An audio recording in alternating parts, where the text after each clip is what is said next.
بسم اللہ الرحمن الرحیم اللہم صلی علی سیدنا محمد وعلی آل سیدنا محمد وبارک وسلم۔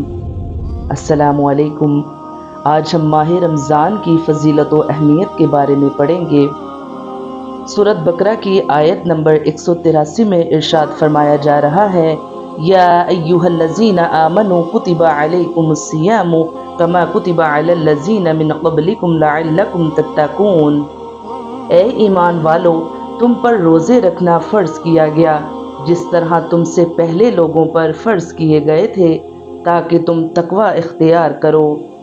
حضرت ابو ہریرہ رضی اللہ عنہ سے روایت ہے کہ رسول اللہ صلی اللہ علیہ وآلہ وسلم نے ارشاد فرمایا کہ جب رمضان کی پہلی رات ہوتی ہے تو شیاطین اور سرکش جنات قید کر دیے جاتے ہیں اور دوزخ کے سارے دروازے بند کر دیے جاتے ہیں، پھر اس کا کوئی دروازہ کھلا نہیں رہتا اور جنت کے تمام دروازے کھول دیے جاتے ہیں، پھر اس کا کوئی دروازہ بند نہیں رہتا اور اعلان کرنے والا فرشتہ یہ اعلان کرتا ہے کہ اے بھلائی یعنی نیکی و ثواب کے طلبگار، اللہ تعالیٰ کی طرف متوجہ ہو جا، اور اے برائی کا ارادہ رکھنے والے برائی سے باز آ جا، کیونکہ اللہ تعالیٰ لوگوں کو آگ سے آزاد کرتا ہے، یعنی اللہ تعالیٰ اس ماہ مبارک کے وسیلے میں بہت لوگوں کو آگ سے آزاد کرتا ہے، اسی لیے ہو سکتا ہے کہ تو بھی ان لوگوں میں شامل ہو جائے، اور یہ اعلان رمضان کی ہر رات میں ہوتا ہے۔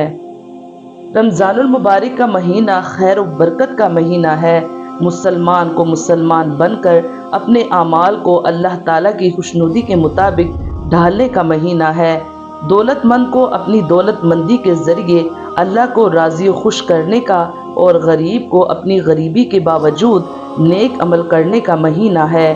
یہ مہینہ آتا ہے تو فضا کو پر نور بنا دیتا ہے، ایمان والوں میں مسرت کی لہر دوڑا دیتا ہے، بڑی عمر کے لوگ خلوص عمل کے ساتھ نیکی پر کاربند ہوتے ہیں، چھوٹی عمر کے بچے ان کو دیکھ دیکھ کر ان کے ساتھ عبادتوں میں شامل ہو جاتے ہیں اور حتیٰ کہ فجر کی نماز میں بھی شامل ہوتے ہیں۔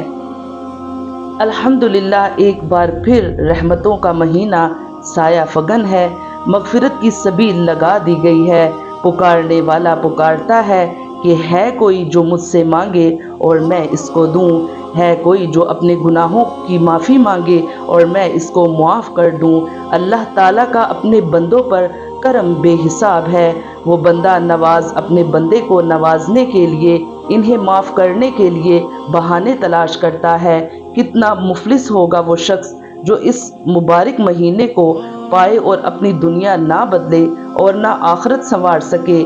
اس دینے والے کے تو اس ماہ میں کرم کی انتہا ہے، اور ہماری غفلت کی انتہا یہ ہے کہ اس سے بھی فیض نہ اٹھایا جائے۔ دینے والا تو بے دریغ لٹا رہا ہے، اور لینے والا اگر غفلت میں پڑا رہے تو اس سے بڑی بد نصیبی اور کیا ہوگی۔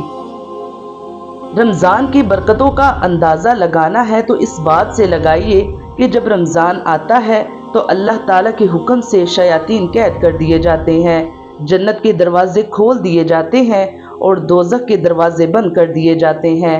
شیاطین جن کا کام انسان کو اچھے کاموں سے روکنا اور برے کاموں کے سبز باغ دکھانا ہے، اس ماہ میں اس ظالمانہ اور گندے کاموں سے روک دیے جاتے ہیں۔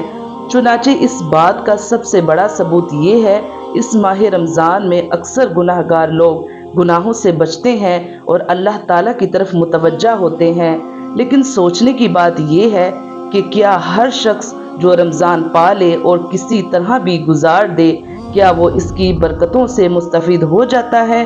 یقیناً ایسا نہیں ہے۔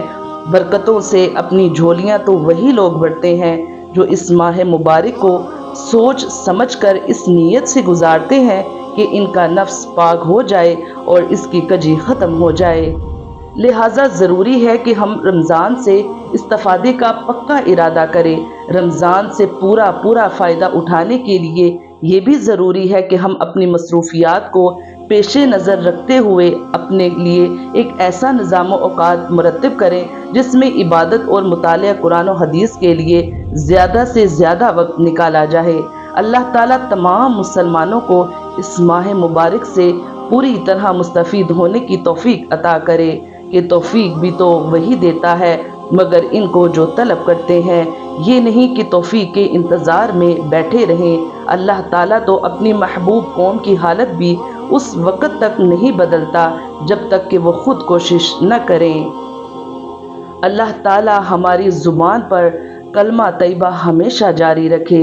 اللہ تعالیٰ ہمیں کامل ایمان نصیب فرما اور پوری ہدایت عطا فرما، اور ہمیں پورے رمضان کی نعمتیں انوار و برکات سے مالا مال فرما۔ آمین یا رب العالمین۔